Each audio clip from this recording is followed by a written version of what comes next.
Welcome to SaaS-Story in the Making, the podcast that features the people who made the software world what it is today and the leaders who are shaping the future of technology. Here's your host, Matt Wallach. Okay, I have questions. Have you ever wondered what VCs are thinking when talking to you, or what do you do? How do you approach a venture capitalist? How do you seek that investment, and what are they looking for?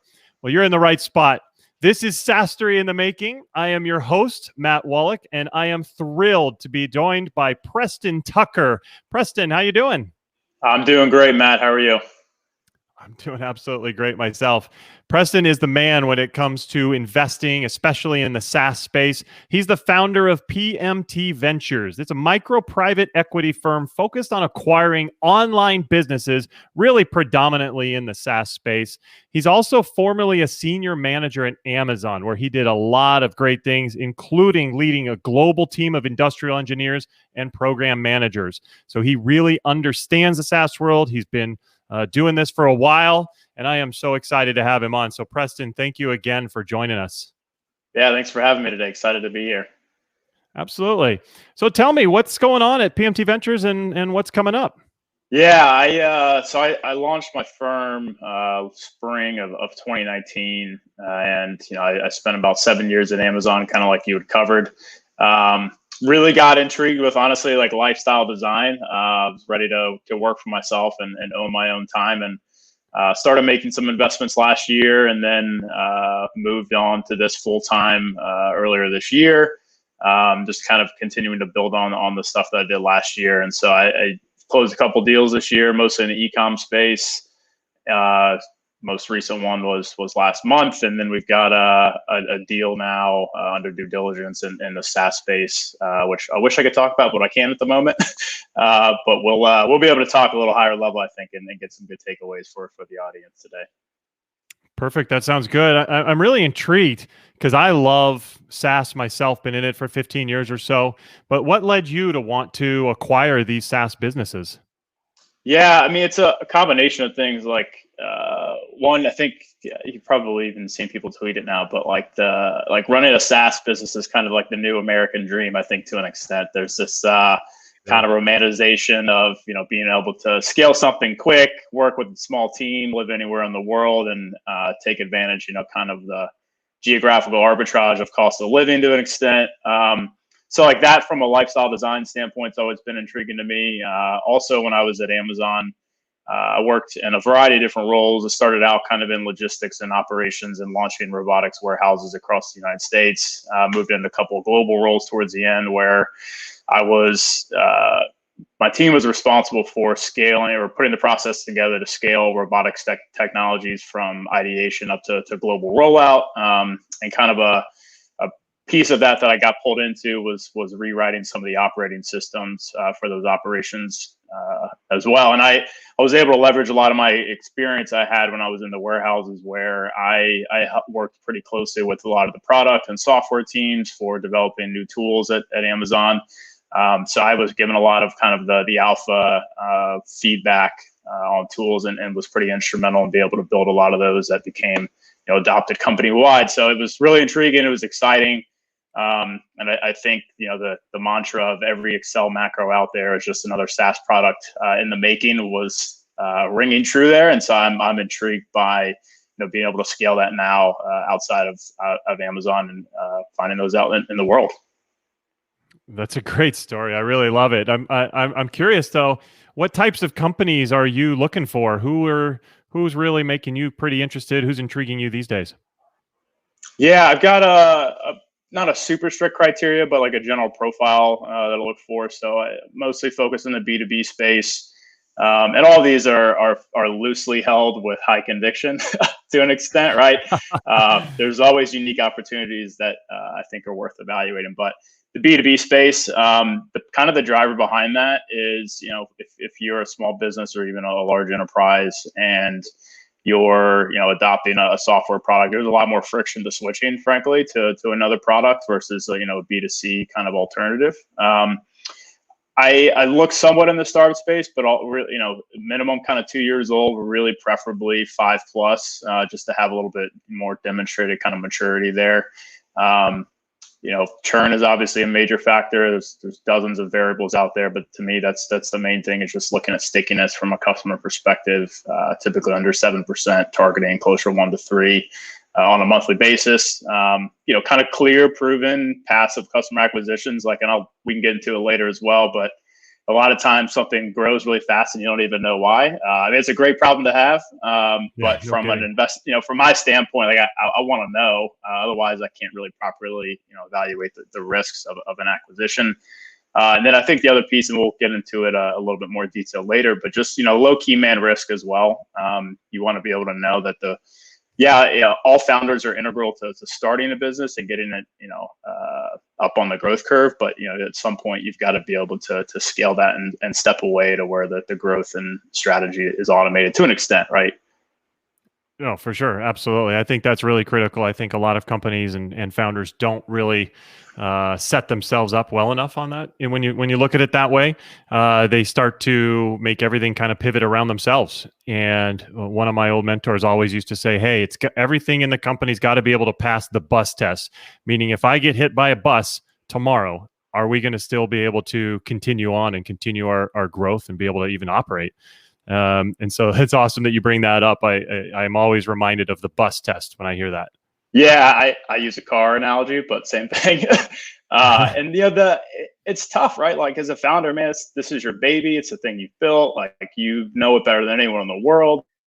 And I think it's difficult. And it's not even unique to SaaS. It's just small businesses in general. When you get started, it's really tough to give up that control, right? And you have to kind of accept to an extent that like no one is going to do it probably as well as you, or at least your area of ownership, right?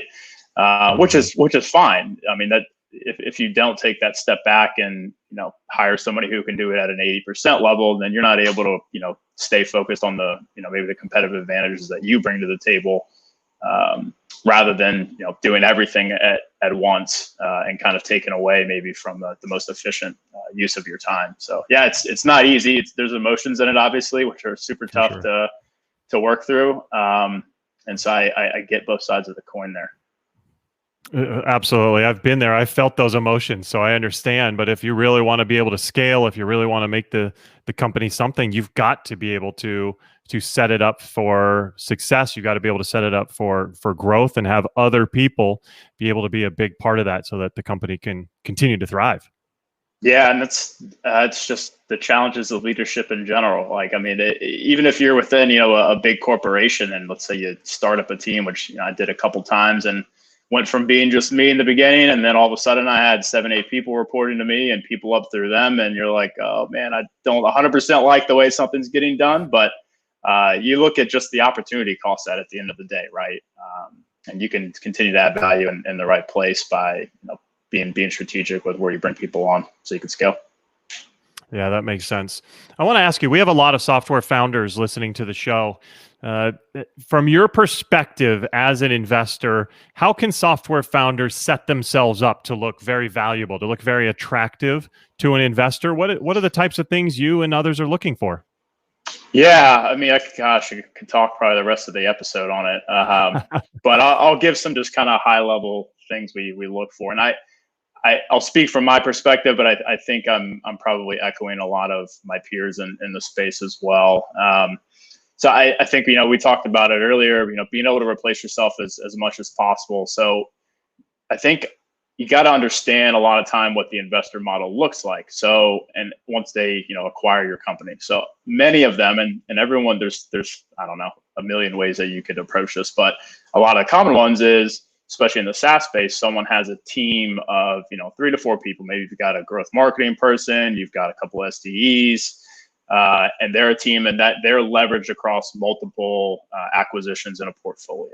So understanding that's maybe the case, they've got to be able to step in and take over, very highly documented SOPs, a lot of automation from a workflow perspective. And this kind of gets into the being able to replace yourself as much as possible. So if there's unique maybe relationships that the founder may have in that space, you've got to figure out a way to automate and replicate those so that whoever comes in and buys it can keep those kind of that unique strategy maybe you had it or competitive advantage in place. I think the answer to doing that is different for every company. It just depends on the business. The other thing too, and getting back to kind of the clear acquisition channels, you'd be surprised how many successful founders that I interview and talk with about acquiring that don't actually know where all their growth and traffic is coming from. Kind of like the default, if they don't know, is like, oh, it's word of mouth or like referral. Like, well, do you have like a referral system in place, or is it just you think people are talking to each other and that's how it's growing? And I'm kind of surprised, but it's been a pretty interesting thing to learn. So being really clear and being able to speak to like where that comes from will put the buyer at ease, because then they can take that and say, okay, I've got clear channels. Even if you got something that didn't work, like that's not necessarily a negative. That can answer a lot of the unknown for the buyer, right? And they're trying to just build a risk profile at the end of the day. So the more questions that they can answer, the more comfortable they're going to be with being able to move forward. And I think the other thing too is just from a product standpoint, like you got to have a pretty clear path of like, all right, whether you've got a main product and it makes sense to add other products, or if you've got a main product and the main thing is that you're just going to want to add more features based on user feedback, having an idea of what that roadmap looks like with just some general priorities of how you would attack them is going to make it much easier for the buyer to be able to take over, right? So the theme I'm kind of getting at here is how do you make the transition as seamless and easy as possible? That transparency in the process makes it a lot easier for a buyer, and it's gonna look a lot more advantageous, right? I think understanding churn is probably the last piece that's super important as well. Knowing why people are leaving the business. And this doesn't have to be like, I've interviewed every single person that's ever left our product and got an answer. Like, you just got to have a general feel for, how much of it is your product, how much of it is your competitors, and be able to understand where the time needs to be spent to try to reduce the churn. The other piece kind of is like reasonable valuations, and I'm shocked like how often people have just insane valuations. Like, your company is doing 100K ARR, like you're not getting a 10x valuation unless it's got 1,000% growth or something like that, and it wouldn't be stuck at 100K if it was doing that. So understanding like where you fit on that curve, I think, is important. And there's a lot of information out there too. Like, there's a great resource. FE International is one of the online brokers. They do a lot of SaaS acquisitions as well. They've got a really nice article out there that details all the different input metrics and kind of how they are weighted on evaluation. That's just their perspective to an extent, right? So keep that in mind. But it lets you know what the market looks like right now. It's kind of anywhere from 3 to 5x, depending upon size, churn, how automated it is, from how much time it takes from the owner's perspective and the team's perspective, how fast it's growing, and whether that growth is accelerating, decelerating, or staying flat. And those different, where you fall kind of in that range, will let you know whether you're closer to the 5x or the 3x. And there's always exceptions to those, but that at least gives you an idea of a good starting point, and it kind of removes some of the emotion from it and put some formulas to it, and that makes it a little bit easier to be set up. Yeah, that makes a lot of sense. And I do echo what you're saying about how I think a lot of entrepreneurs, and not just in the software business, but elsewhere as well, they always overvalue their company and think that it's worth much, much more. I bet that can lead to some maybe tarnished relationships, some hurtful relationships early in the process when you're first getting in touch, if you're a little straight with them and let them know what you actually think it's worth. Do you ever see founders getting a little upset thinking that their company was worth quite a bit more than you actually evaluate it to be? Yeah, all the time. Yeah, I bet. Yeah, it happens a lot. Like, it's just kind of the nature of the beast, And I approach like, look, somebody may come pay that, man. Like, it's just not necessarily going to be me, right? And I'm just going to tell you what I've seen from my perspective, and you can take it or leave it. Like, I'm not offended, and I hope you're not either. Like, if I'm on your side of the table, I'm going to want to get as much money as possible. Like, that's your job, right? My side is just trying to get the best deal structure to mitigate risk and stay profitable. So, and make a return for my investors. So understanding that those kind of two sides of the table, like, it's just the math at the end of the day. This is how I try to look at it.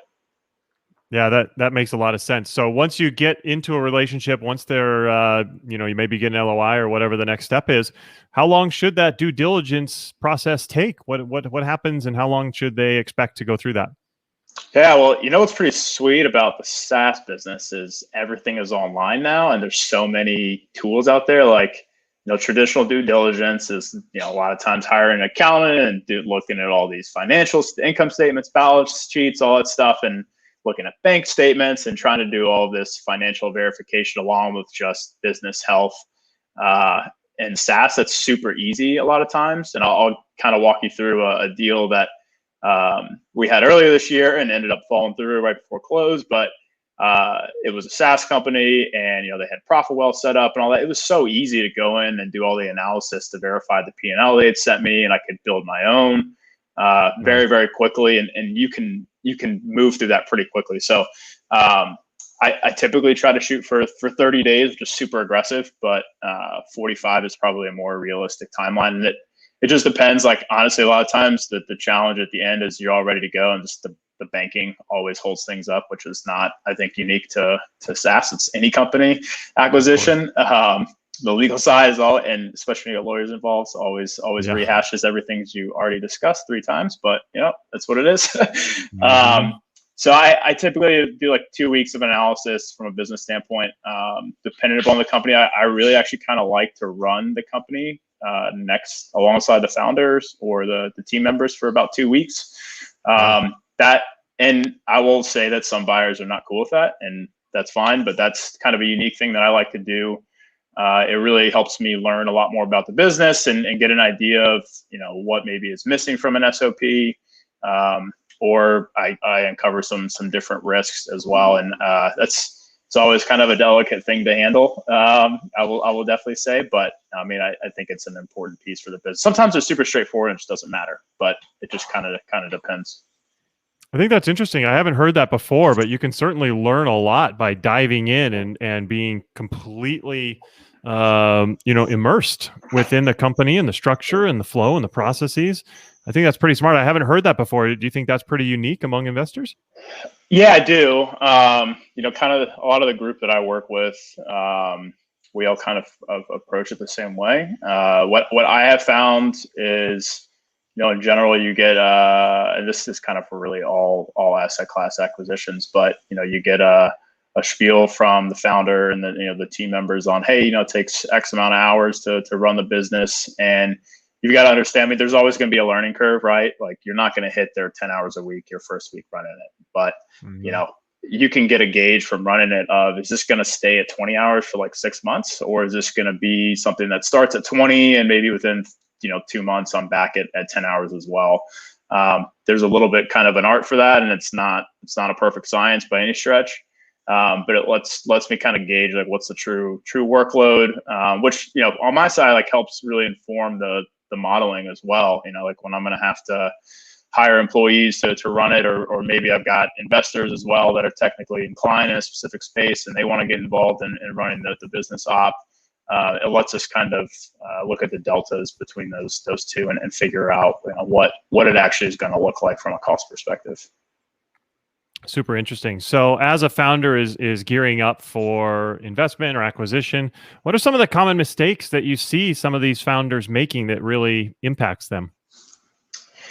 Yeah, I think, I talked a little bit earlier about not knowing the customer acquisition channels, which is not, it's not an always thing either. Like, I don't want it to come off like I'm just knocking people, but sometimes it's just not an easy thing to know. And I think you've got to interview your top customers and understand where that comes from. But where this gets back to is the customer relationship. And what I always have thought has been Amazon's biggest competitive advantage is their whole working backwards process from the customer is world class, and they're the best at it in the world, I think. And that's a big integral reason for why they are where they are. And how that translates to being a SaaS founder is verifying your product market fit. Like, I see a lot of startups come up and they're like, well, we've got these customers, but there's no revenue right now. Like, okay, well, it's not super attractive because people aren't willing to pay for the product at the moment. And right. I think this is starting to catch on, which I'm really excited for, because it's just going to mean better companies are being built. But you can verify product market fit in a ton of ways before you actually build anything. Like you can build a landing page and run some basic ads and see if you get click-throughs and signups. You can build, an MVP with no code yourself for pretty cheap. You can do a pre-sale at launch, right? And say, hey, this is what we're thinking we're going to build. Are you interested? And I'm surprised how successful that is a lot of times, that people are willing to pay for something, even if they don't even know the founder, right? They're like, yeah, this problem is a pain for me. Like, it kind of sucks. I would love somebody to work on a solution for it. I'll throw you $50 or $40 or whatever it is. Like, I'll take a shot at that. And the beauty of that is, on the other side, you get to leverage those people to then inform your features and your roadmap. So you're not flying as blind, and you're going to have a much more successful product at launch, probably more narrowly defined. But I think that that's actually a really good thing, because you'll get a lot more traction early on. Yeah, absolutely. I think that's great. And I agree. I'm also surprised when I see some people doing these pre-launch sales and it's working successfully. So I myself am maybe a little more of a researcher. Maybe I'm not quite an early adopter on some of those, but it's crazy to see some of these working really well. Yeah, people do it. Sorry about that. Another guest on our show. My dog Brooks. Yep. Yeah. So it's been pretty fun. So I would definitely suggest that people look for that the best that they can. Awesome. So what's one tip you would give to a SaaS founder who's just starting out, and how they can get things ready for investment or acquisition?